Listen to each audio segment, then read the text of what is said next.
Hey, good evening, and welcome to Fall for the Books annual George Mason University MFA Alumni Reading. I'm Greg Wilhelm, Director of Mason Creative Writing and Vice Chair of the Board of Directors of Fall for the Book. Our lineup of free online events runs through November.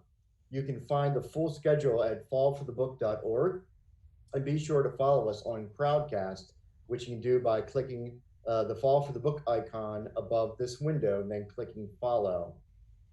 Mason Creative Writing is proud to sponsor this evening's event, and independent bookseller One More Page Books is selling our guests' work. So please click the green button on your screen below to purchase these books.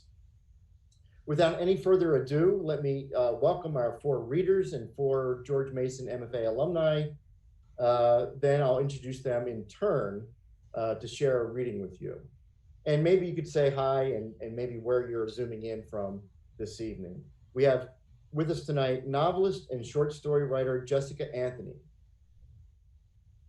Hello. Oh, we're going one at a time. Okay. I just want to say hi, and maybe you're in Maine, right? I'm in Maine. I'm in Portland, Maine. Hello. Terrific. Nonfiction writer and memoirist Dan Coyce. Where are you? Say hi, everyone. Dan. Coming at you live from Arlington, Virginia. Fantastic. Poet and podcaster Elizabeth Deanna Morris Lakes. Good evening. Hi, I'm in Gaithersburg, Maryland. My brother's in Arlington, though, Dan. Tell him to come on over. You guys could hang out. You can have a drink outside my porch. Yeah. And mystery and suspense writer Art Taylor. Good evening. Hello, I'm in Fairfax, Virginia. In fact, within walking distance of the George Mason campus, and my iPhone told me to get ready for the event 6 minutes before it said you need to head toward campus, but I just had to walk upstairs. Here I am. Well, thanks for zooming in from all your various locations, and it's a great honor for the MFA program and Mason Creative Writing to be hosting you this evening. So I'm gonna introduce each writer in turn, and they'll read a little bit. Then at the end of the next half an hour or so, we'll have time for some questions and answers from the audience. So to start off, Jessica Anthony. Jessica Anthony's short stories can be found in Best New American Voices, McSweeney's, the Idaho Review, and elsewhere. She's the author of Convalescent and Chopsticks, a multimedia novel. Enter the Aardvark is her third novel, and it's gotten really, really great reviews. It was published by Little Brown in March of this year. Jess? Thank you so much, Greg, and thanks to everyone. Hello, Mason. It's great to be here. I guess via my office here in Portland, Maine. So this is my novel, Enter the Aardvark, and briefly, I'll just tell you that it follows Alexander Payne Wilson, who is a Republican second-time congressman who is running for re-election. And with the arrival of a gigantic stuffed aardvark on his front doorstep one morning in August, he finds himself over the course of about 2 days with his entire political career in utter ruin. So this gigantic stuffed aardvark has just brought down his campaign. And as we move through the novel, it travels back and forth in time between Alex Wilson's story with his secret lover, Greg Tampico, and the story of the aardvark as it was stuffed in Victorian England in 1875, and the story of the taxidermist, Titus Downing, with his lover, Richard Oslet, who's the naturalist who discovered the aardvark. So the novel kind of bifurcates. But I thought tonight what I would do is actually just read to you from the opening, so I don't have to give you any more woeful context, and you can just dive right into the novel.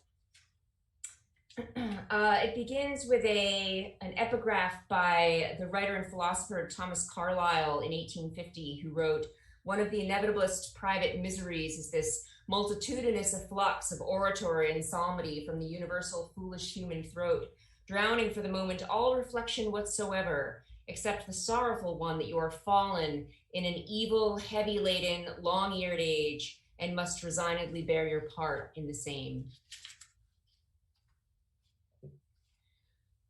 A whirling mass of vapors is unhinged, shooting through outer space for an infinity until it collides with an ellipsis which does not let go. And after another infinity, the vapors boil into fire clouds, trapped by gravity, turning and returning until the boiling clouds, accepting fate, cool into a single mantle which cracks open in places. And here comes the lava expanding. But there are also places where the expanding lava cannot escape, and so it, the lava, pushes itself against itself, and ta-da, mountains, new vapor rises up through the surface of the mantle, hitting the air, and it is all at once water, big water. And this big water hits the hot lava, steam shoots up, pluming, and it's these watery plumes rising and falling ad nauseum that birth the oceans. And within the oceans are vast trenches paralleled by islands, which are cool rock formations from the hot lava varietals sludging obscenely over the mantle, itself now a whole globe of unmappable gray, wacky, and chert. And the sun shines upon these waters until, in the shallowest banks, atolls, and shelves, tumbling in the warm current, here come the flagellates, the plankton and phytoplankton, all tense and numerous, ticking and rolling the floor bottom, which is coated in algae and lamp shells and pouchy glass sponges, until here come the copepods, krill and medusae, the crab larvae, the pteropods, salps and heteropods, and the worms. My God, the arrow worms. Something must be done about the freaking arrow worms. So enter the squirrelfish, enter the mantis shrimp, the flat lantern hatchet fish, enter the miniature squid, and some grow tails and all have shells and mouths. They swallow everything, fattening into fish. And these plumpy fish grow long, swimmy. They shake the oceans into a state. And some of these fish hanging out at the edges of some of these pools are bumping their snouts into the earth. They want to dry off, go upland, and lo, here begins the great creep. And will you look at them there, ectothermic tetrapod vertebrates go. All hail the Devonian nerds, the Tiktaaliks and Tulerpatons tossing back their flat heads, puffing oxygen up through their watery tubes, eventually shedding their gills for skin, for open air, and still another infinity must pass as these miserable vertebrates schlump around the shifting plates until they at last settle the Karoo beds of southern Africa as bent-legged, flared-elbowed reptilians, all mastering the art of double articulation. Their planes of movement align. They hasten toward quickening until in their skulls a second bony palate is formed, foreshadowing the near-complete separation of food, of air. These theropsid temporal openings are migrating towards the top of the skull. And here's the sagittal crest, the brain case and rostrum. They are the virgin class mammalia, within which not long after emerges a clade of Afrotherian mini-beasts, litters of Sengis and Tenrecs, shrews and hyraxes. Their tiny snouts toughen, soft hides go real thick as the fur thins, showing off the tough hide, which is pinkish yellow in hue, gleaming under the sun. And what's there to eat? There's nothing to eat. We must find something to eat, and so they dig. A hoof appears. But the hoof is lousy at digging. It cleaves thrice, and voila.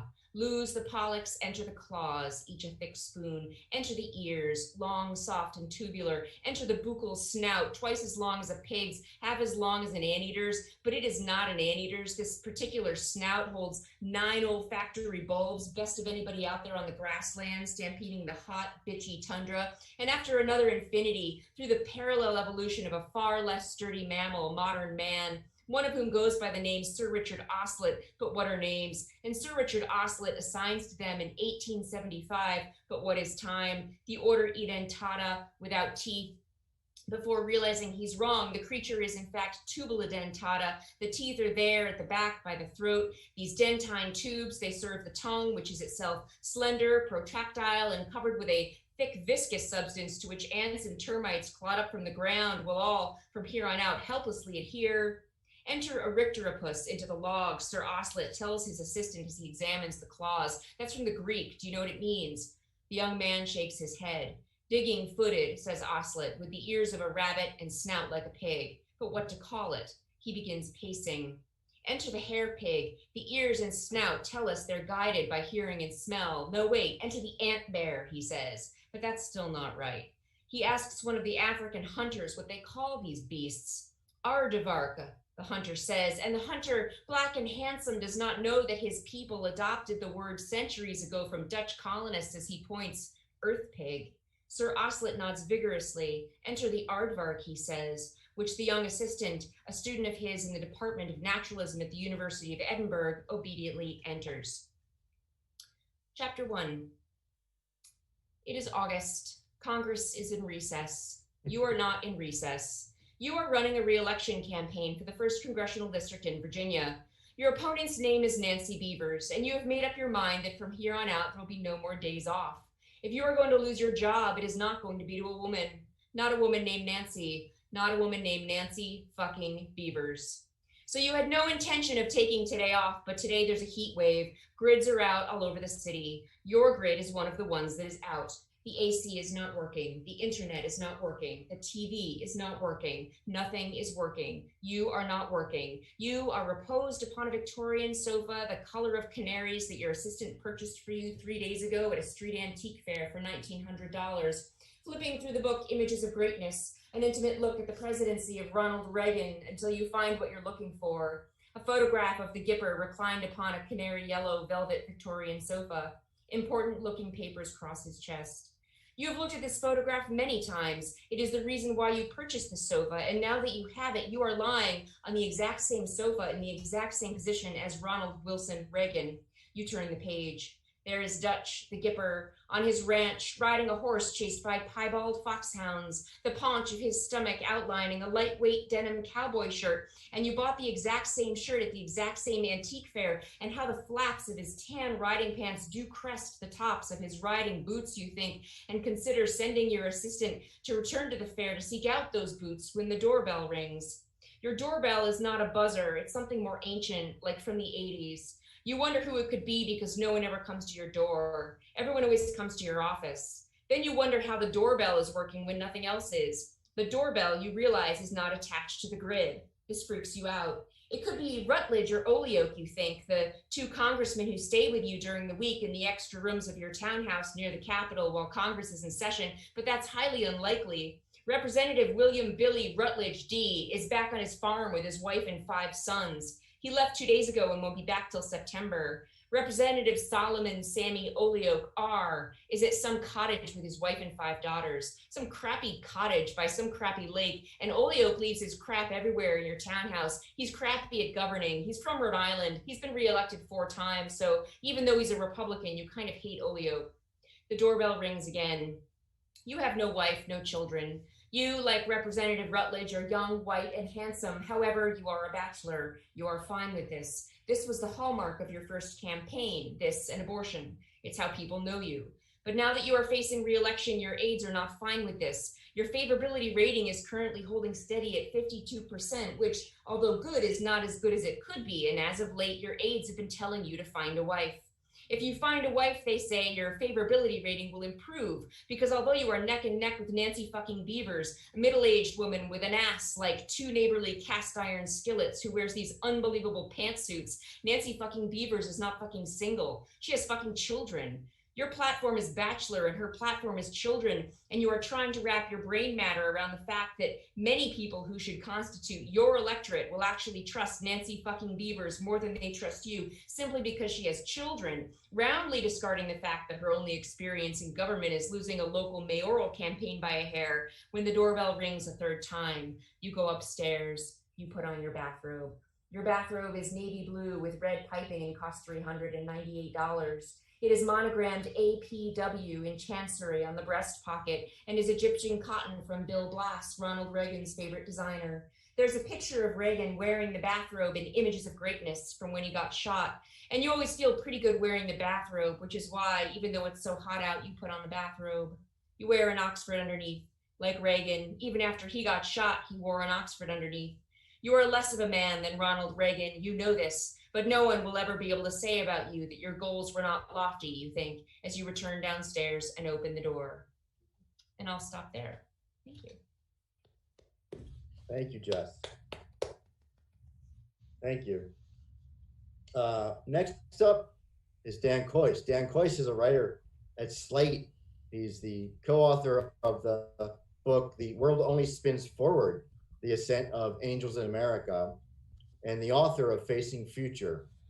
His memoir, How to Be a Family, The Year I Dragged My Kids Around the World to Find a New Way to Be Together, was published last year, also by Little Brown.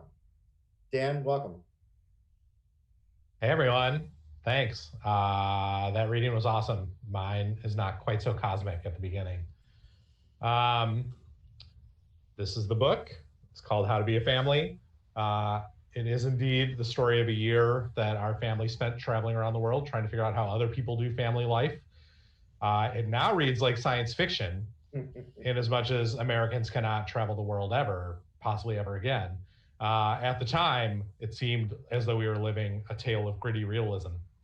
I'm going to read a short excerpt that we actually published on Slate, which is called On Whining. The pitch of the average whine is a B above middle C, but played on an oboe that's a quarter step flat. Research shows that whining peaks in children between the ages of 2 and 4, but every parent knows that it continues well into tweenhood. In adolescence, the whine is sometimes replaced by the sulk or the simmer, the dissatisfaction swallowed or, more likely, tucked away for later use. This is part of becoming an adult. Our family spent a year traveling around the world, and during that year I learned that children whine nearly everywhere. New Zealand children whine. Costa Rican children whine in Spanish. Dutch children whine, but in a country built on comedy and compromise, whining is accepted as part of the endless negotiation every family decision must undergo. And our American children, ages 11 and 9, whined everywhere. Hiking on the beautiful coastline of New Zealand's South Island, swimming in a water park in Dubai, watching a homecoming parade down Main Street of a small Kansas town. They're throwing more candy to the other kids. As we rode horses through the Costa Rican jungle, the sound of howler monkeys expressing their discontent failed to drown out the sound of our children expressing theirs. I now consider myself a keen amateur scholar of whining. For example, the whine comes not when we are least expecting it, but when we are most expecting it, and it is more irritating for its lack of surprise. Each time our children rise to the occasion, we are freshly disappointed. The application of whatever a child's trigger might be sets off a countdown clock in a parent's head like the timer on a cartoon bomb. We imagine what the whine will sound like before the child even knows she is unhappy. That's why the whine is, in its way, worse than, say, the shout of dismay at a sudden calamity. Even before the child takes the breath, we've been hearing the expression of discontent she is about to make. To the child, the whine is the first straw. To the parent, it is the last.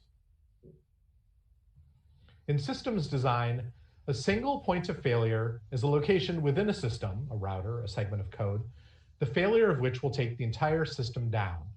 Those who use the system become acclimated to that design flaw, making sure to avoid overtaxing, say, that particular router.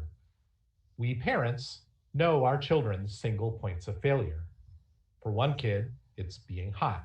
The moment a bead of sweat pops on a forehead, the parent braces herself. For another, it's a certain kind of homework problem, or the frustration of a task not going the way it was supposed to. We know our children's psyches intimately, have spent countless hours observing and analyzing them, and so we know the overload of a child's single point of failure leads inevitably to system shutdown. We wish to whine, but we cannot, because we are the parents. Our whining happens in texts to one another, in commiseration with parent friends on Facebook, or late at night, just before sleep, when we let our guard down and allow ourselves to collapse into frustration. When things are the hardest, it can feel as though we are carefully taking turns, considering whose turn is it to complain tonight? We know the volume of our children's whines, their contours, their angles of descent. We have heard the whine so often that the sound lives in our head like a ringtone. Is whining involuntary, like a reflex? In some ways, it seems like that must be the case.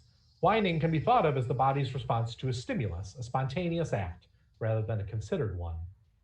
Yet, the wide eyes with which so many whines are delivered, imploring, beseeching eyes, feel so intentional that it is easy to view the whine as a calculation and to respond to it not with the understanding that one's child has accidentally done something annoying, but instead with the anger that one's child is being deliberately manipulative.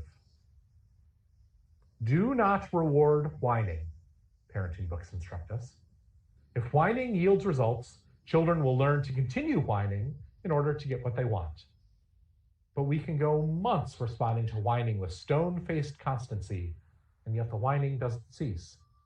Some parents have convinced their children that adult ears literally cannot hear whining, but their children still, enduring discomfort or uncertainty, whine, and the parents are left performing a pageant of unhearing while their children keen, red-faced.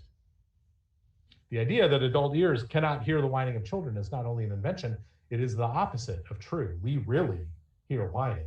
A 2010 study revealed that the sound of whining focused listeners' attention more effectively than neutral speech, and even caused an increase in galvanic skin response, a sign of emotional arousal. The same researchers found in a separate study that whining is even more effective than the sound of infant cries in distracting subjects trying to solve simple math problems.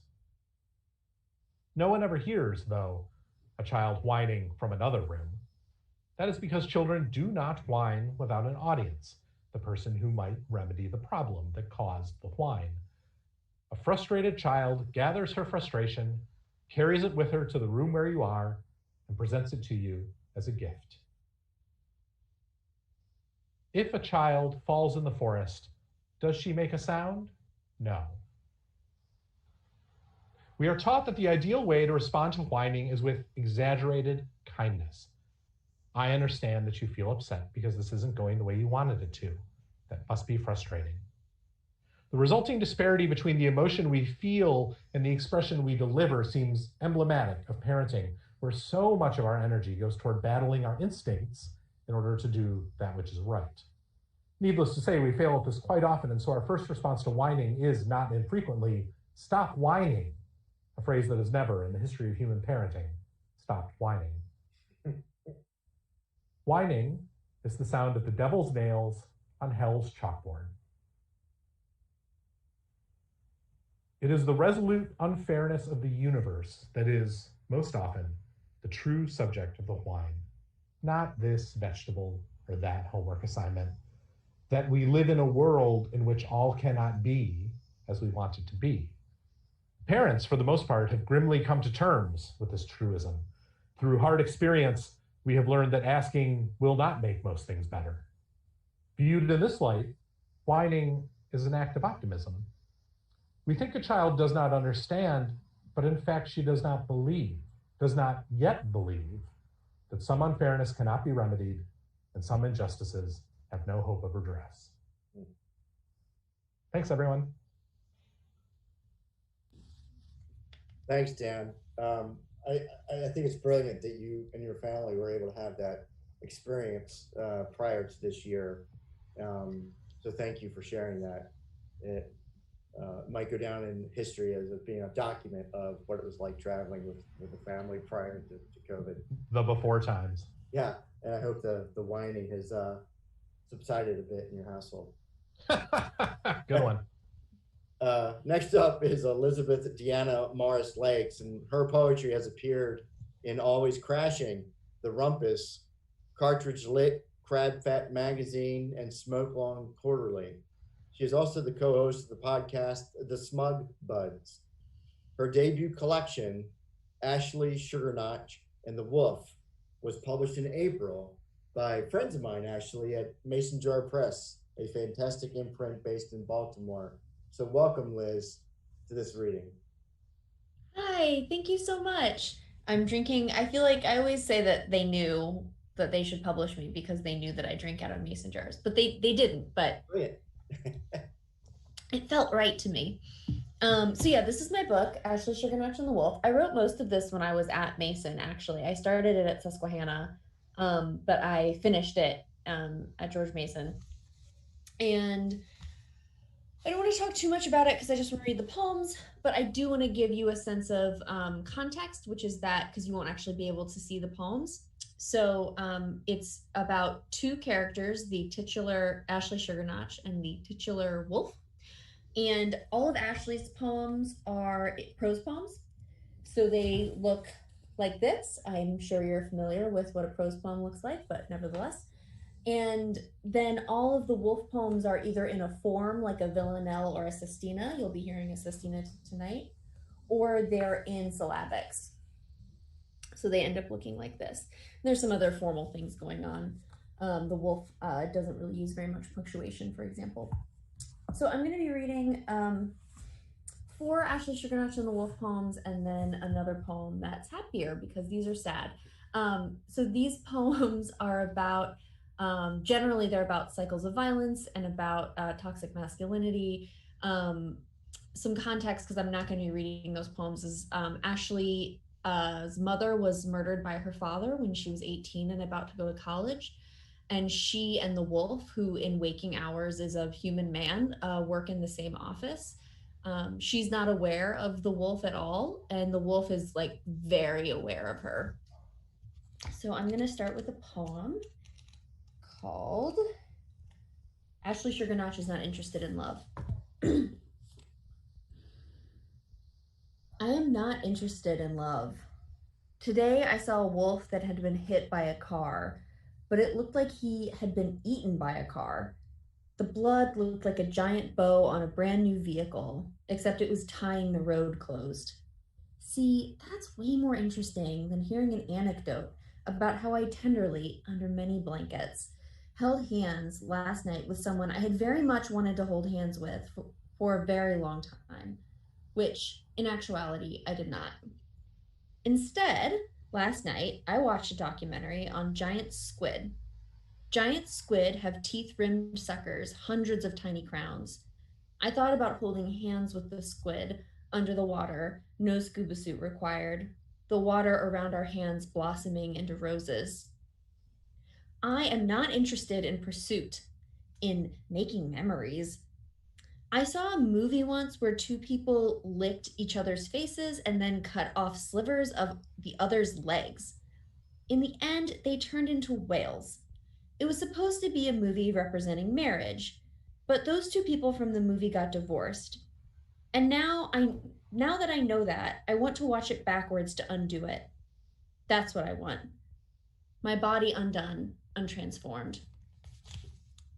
That movie is Drawing Restraint 9, by the way, with Matthew Barney and I think Bjork. And it's wild. There's a boat clown that shows up. Okay. So this is the wolf attempts to explain himself, and this is the sestina. So you'll hear some words repeating throughout, because that's how sestinas work. I just want this all to stop now, to go away, Ashley. The feeling that saturates my skin at night, like my skeleton is pulling away from my flesh, just like it's new and implanted, but rejecting my body, an infection. I want to be whole and composed, to last through the night without shoving my hand in the hot water or numbing my face with ice, the water running down my neck. How do I stop this, Ashley? My hands are full of static I can't squeeze out. The last thing I want is to find you in my dreams tonight and crack open your ribs and rid your body of its organs. Is it so unreasonable to want a justice for myself? A new ending where I justify I'm not a wolf inevitable. Finding you in the water of the river and holding you down, your body putting up a fight, because that's human, Ashley. It's human to fight against what we want at night when the exhaustion wears through the last set of reserve and control. I wonder when my last guard will shatter and I'll become just less than human.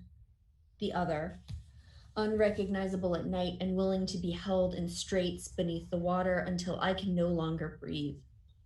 It's so easy, Ashley, for them to see you as less than a body and certainly not a soul.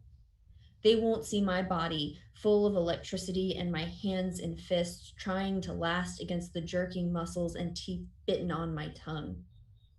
Ashley, you know I never want to hurt you in the dreams. I just lose myself when covered in fur. I'd rather bathe you in water cool and blessed. I'd rather find you like a lover in the night and curl at your feet, a good dog. And in this tender night, we'd know, though our dreams might be bad, our bodies would be still. I'd wash you clean with river water in the morning, and our restfulness would last through the day. But if I get too close, I might just forget these hands are mine, Ashley. Ashley, will either of us make it through the night just long enough to see the sun's body rise one last time over the river's sparkling water?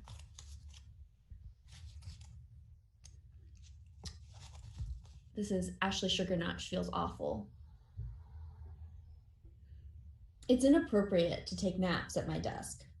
That's what my boss told me. I've been having trouble sleeping. I've searched the hell out of what to do. I cover all electric lights. I breathe in 8 counts. I soak lavender buds in hot water and sip the resulting tea as I read a light article on gardening or cooking. Nothing apt to turn the knob on my adrenaline or heartbeat. Still, I lie and wait. Even through the pulled curtains, lights from pacing cars race by like fingers pushing across the ceiling. At 3, when the cars calm down and even the crickets and the cicadas begin to hush, I go outside. I walk. I walk in the grass, along the sidewalk, along the road. I walk until the stars begin to blur as my eyes water, until my legs tingle with their understanding of gravity. By now it's 5 o'clock in the morning. My body will know nothing but rest. I make my way inside and fall onto the floor. I sleep. And immediately, I dream of the rotting forest, the bald dirt hills, the piles of bricks where a house used to be. I don't even bother to run anymore. I sink, maybe hoping to fall asleep here, too, to wake up in some slightly calmer, slightly less decayed dreamscape. But I don't. The wolf comes, sometimes more dirt than fur. With delicate teeth, he bites my shoulder and pulls back the skin. The pain feels like electricity, both hot and cold, and muscles jerking, alive and wholly, thickly dead. And so the wolf undresses me, one layer at a time, until I gasp and find myself with no lungs.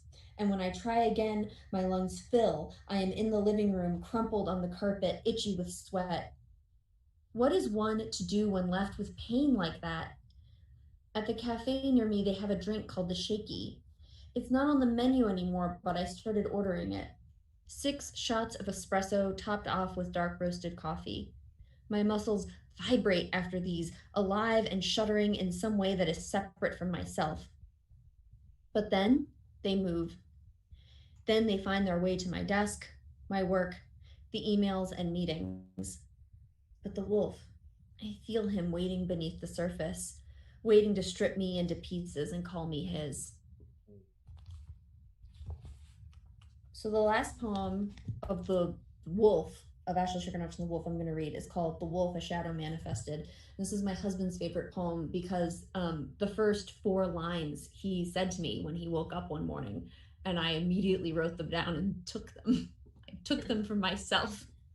And this is also, this poem I must also mention owes a real debt to the Me Without You song, Wolf Am I and Shadow, which you should listen to because it's amazing. So this is called The Wolf, A Shadow Manifested.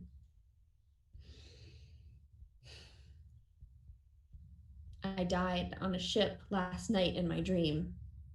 The ship had sunk. I was in the only unsunk room. Suppose then I didn't actually die last night. I had knowledge at the end. Aren't I already dead? Eventually I'll slip. Feel your life draining over my hands. I am waiting in the shadows, or rather I am shadow, waiting to transform to action or mass. Do I fail at being human? Or by fighting myself, am I more a human after all? I know this sounds so rational, Ashley. I can be rational when you aren't near. If I die, who wins? I know you do not want this, Ashley, but that doesn't mean someone else wouldn't find you. I'm not just any shadow. I'm yours. I'm beside you in darkness, but even more so in the light. So this is my last poem. It's from a chapbook I'm trying to publish some poems from called, I'm calling it Each Other Crush Poems, because they're all, it's a loose crown of sonnets, and they're all poems about like moments right before something might happen. But it ends with the only love poem, which is for Kenny. So it doesn't have a title because it's from that series. And I promised him that during my book tour, thanks coronavirus, that I would always end, unless I could only read like one poem, I would always end with this poem to prove my devotion to him. So that's what I'm doing now for Kenny. Oh, also Kenny has like a really big beard, if you don't know that. That's important to this first line. I wondered what you could keep in the empty nest on your chin, but I should have known the answer was my hands. How easily they slid between the cinnamon red whiskers to hold your face. There was a day, with all of them, when I realized their absence was okay. I'll never not need you. I talk too much, and you gather the strings of words like ticker tape, roll them into balls to knit into more useful things. I hope I'm your most useful thing. I promise you can always find me in the humid breeze, in green, in our kids' eyes. I know if we are ever split, I'll find strands of your beard in unexpected places.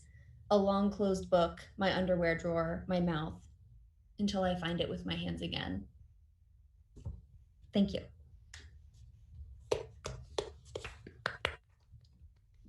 Thank you, Liz. You're welcome. Thank you. Our last reader this evening is Art Taylor. Art is recipient of the 2019 Edgar Award for the Best Short Story and 4 Agatha Awards. His novel and stories, On the Road with Del and Louise, won the Agatha for the Best First Novel. Published by Crippen and Landru in May, The Boy Detective and The Summer of '74 and Other Tales of Suspense collects some of Art's best work over his award-winning career. And I'm proud to introduce Art and proud to have Art as a colleague at Mason Creative Writing. Ladies and gentlemen, Art Taylor. All right, thanks so much, Greg. This is my new collection, The Boy Detective and The Summer of '74 and Other Tales of Suspense. I'm going to be reading from the title novella, which was published in Alfred Hitchcock's Mystery Magazine. Just the first 2 sections of that. The Boy Detective and The Summer of '74.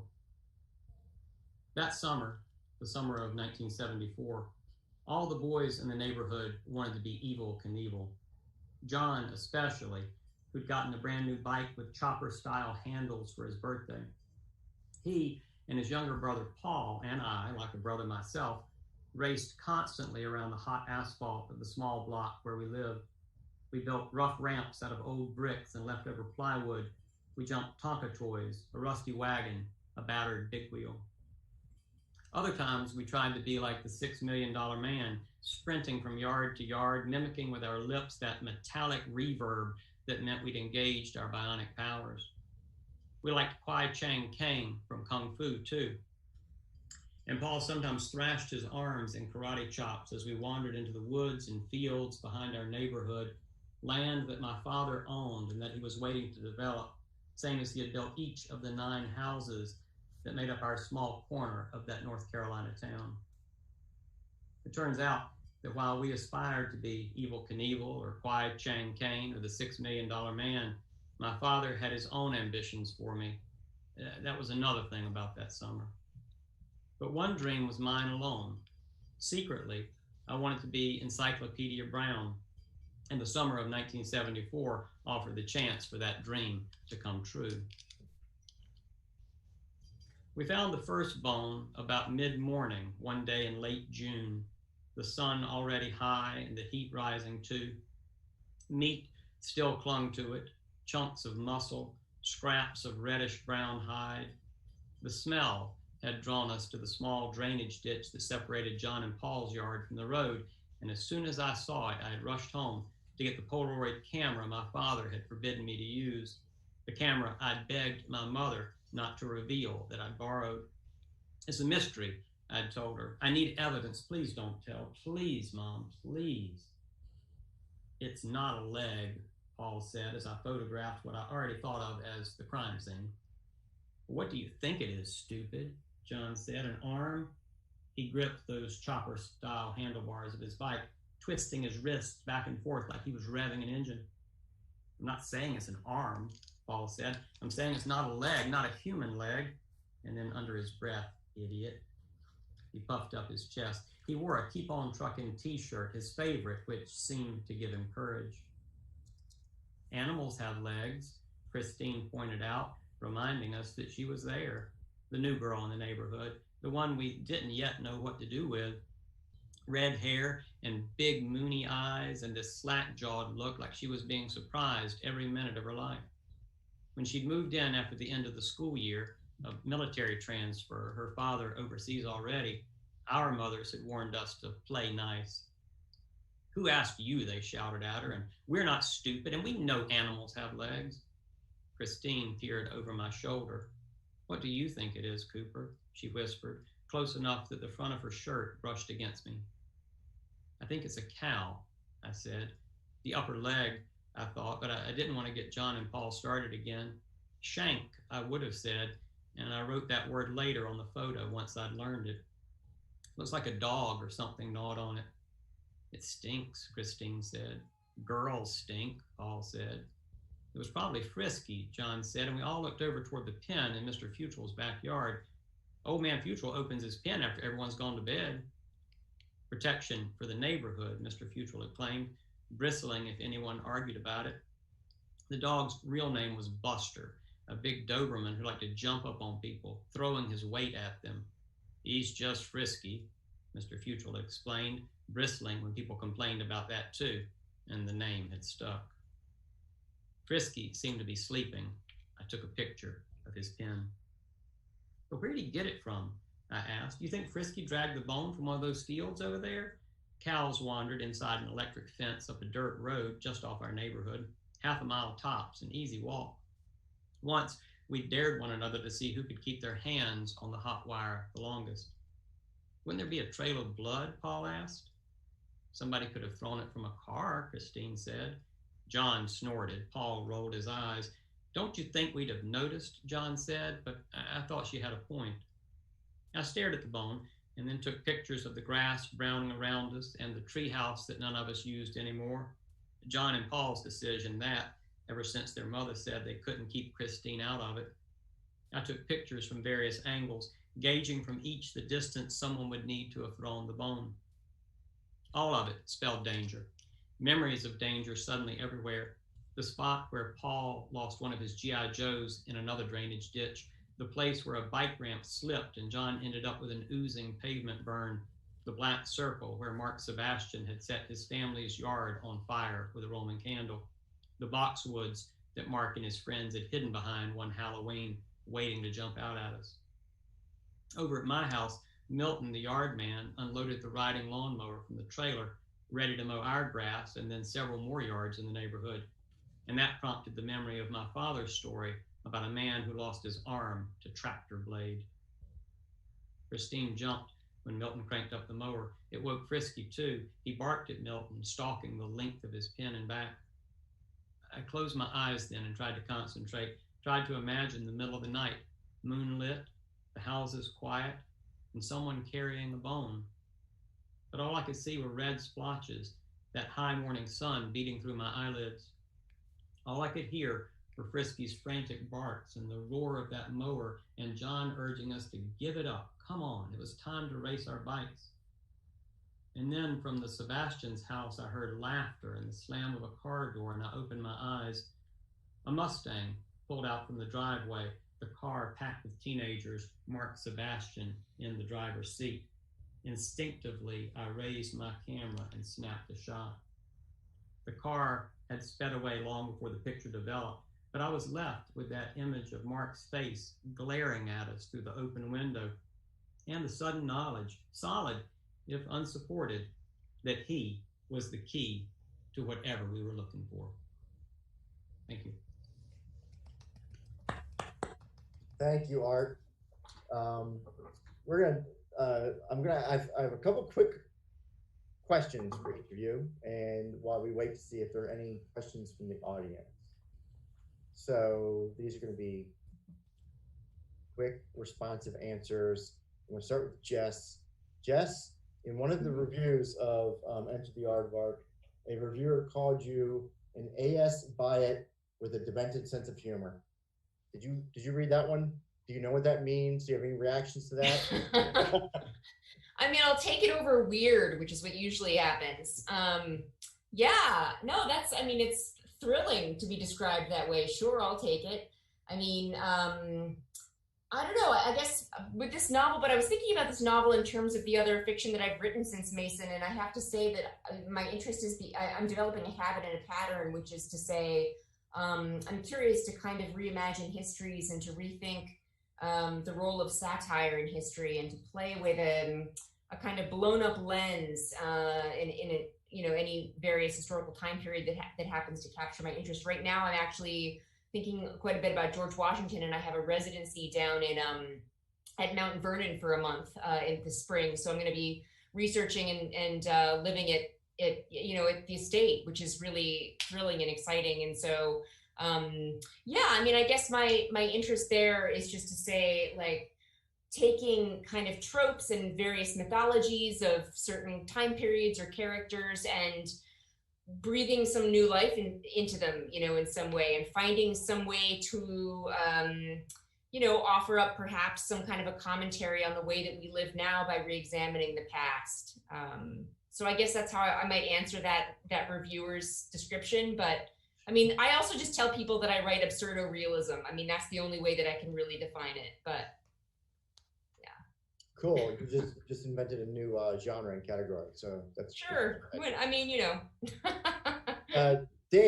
Dan, I've got to ask. You spent, I think, you and I have talked. I think it was almost 2 years. It was 2 years taking your family around the world to learn how to be a family. It felt like that, but was in fact only 1 year. But, so I've got to ask. In COVID, is there a sequel memoir? How to be a family in the same damn place? I don't think there's a memoir in it because every family on Earth is living the exact same story right now. Like, there's nothing exceptional about it. I mean, it's exceptional in the scope of recent parenting history, but not exceptional in the life of anyone.